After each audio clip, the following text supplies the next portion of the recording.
Arizona Senator Kyrsten Sinema has announced that she will leave the Democratic Party and officially register as an independent. I've registered as an Arizona independent. I know some people might be a little bit surprised by this, but actually, I think it makes a lot of sense, Sinema said in an interview Thursday with CNN's Jake Tapper in her Senate office. I've never felt neatly into any party box. I've never really tried. I don't want to, she added. Removing myself from the partisan structure, not only is it true to who I am and how I operate, I also think it'll provide a place of belonging for many folks across the state and the country who are also tired of partisanship. The announcement from Sinema comes just days after the Democrats solidified a 51-49 majority in the upper chamber with Senator Raphael Warnock's win in Georgia. Sinema declined to say whether she will caucus with Democrats like independent senators Bernie Sanders and Angus King currently do, but the Arizona senator said she plans to continue in her committee assignments. When I come to work each day, it'll be the same, Sinema said. I'm going to still come to work and hopefully serve on the same committee I've been serving on and continue to work well with my colleagues at both political parties. Despite the high-stakes nature of the decision, Sinema's move will not have much structural impact on the upper chamber in the immediate future due to the one-seat expansion of the Democratic majority. The power Sinema and other centrist senators like Senator Joe Manchin had over nominations has been diluted, but the move will have a major impact on Sinema's electoral prospects. The Arizona senator is up for re-election in 2024 and was increasingly likely to face a contentious primary. Representative Ruben Galeo had signaled over the last year that he might run to unseat her. Recently, he criticized her for not helping Democrats enough during the midterm elections. If she runs for re-election, that could spawn a high-wattage three-way race if both parties make a concentrated bid to take her down. Sinema declined to say whether she would be seeking a second term in the upper chamber. It's fair to say that I'm not talking about it right now, she told Politico. I keep my eye focused on what I'm doing right now, and registering as an independent is what I believe is right for my state. It's right for me. I think it's right for the country. Politics and elections will come later, she added. She also ruled out a presidential bid in 2024. Oh, she would get creamed if she tried to run for president. That would be. She might get 10 votes if she's lucky.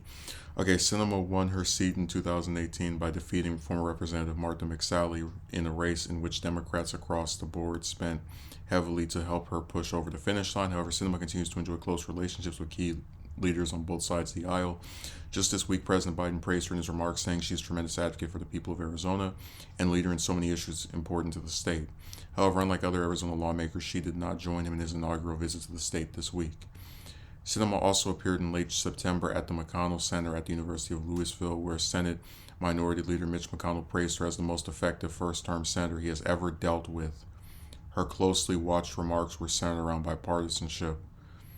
God, imagine getting praise like that from a not even just the leader of the opposition party, but the one who's known for getting nothing done, for just blocking stuff. It's like, this is the most effective first-term senator I've ever dealt with, said the man who blocked everything and was effective at stalling progress to where they call him the Grim Reaper. I'm not going to read the rest of this because it's not really that important. So, does Sinema doing this really matter? Well, it might have if the Democrats, had lost Warnock's seat in Georgia, right, to Walker. But considering that they're going to have a majority anyway, and that Sanders and King are obviously going to stay with the party as well, as far as caucusing with them, presumably if Sinema votes the same way that she already does, you're not going to see that much of a difference. And really what my theory was is that she knows her and Manchin's powers are being, the article mentions, diluted because now they have 51 Democratic senators. So she's trying to do something to keep her name, in the air. Oh, look, I'm now the third independent member of the Senate at a time where my party already has a majority without me, but I matter. I'm very relevant. And it's funny, the article mentions Manchin because I was debating which is worse, Manchin or Sinema, and I would say Manchin because I cover him way more. He does from what I've seen, more stuff that's just ridiculous.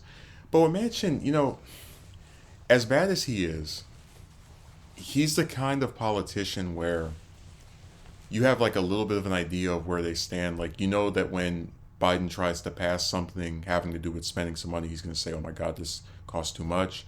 You know that he's against pretty much every progressive proposal ever: Green New Deal, free college, single payer.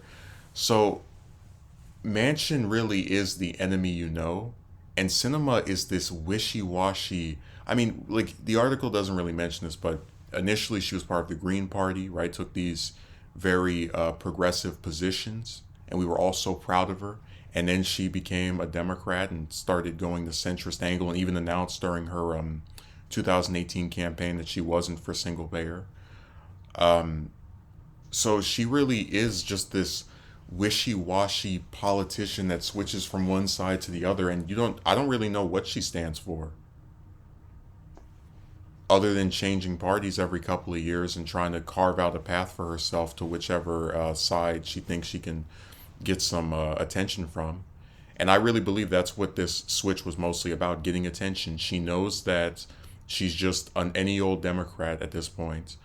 She knows she would get a lot of backlash, and has received a lot of backlash for her votes thus far. And there's very likely a possibility that she could get ousted if she runs for another term as a Democrat in 2024 in their the primary.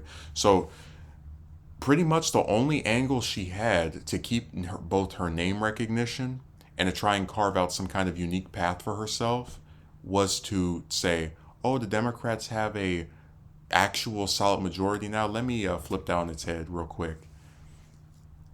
This was her only tactic to be relevant. Like, you look at her, what has she, like, she has never led on any issue. She's not known for being particularly progressive. A lot of liberals are really frustrated with her and Manchin for blocking things that they wanted or liked. So what way does she really stand out at this point besides just being a roadblock? Oh, I know. Now she's the third independent senator. Like I said, I think her path is, it's going to be an interesting one to watch if it goes the direction I think, which is she runs again in 2024 for a second Senate term. She gets creamed, or they split the vote and the Republican wins or the Democrat wins. It's not going to be her. Most people don't vote for independents. And then I guess she announces in a few years that she's a Republican with all these party switches. So this is just her trying to be relevant.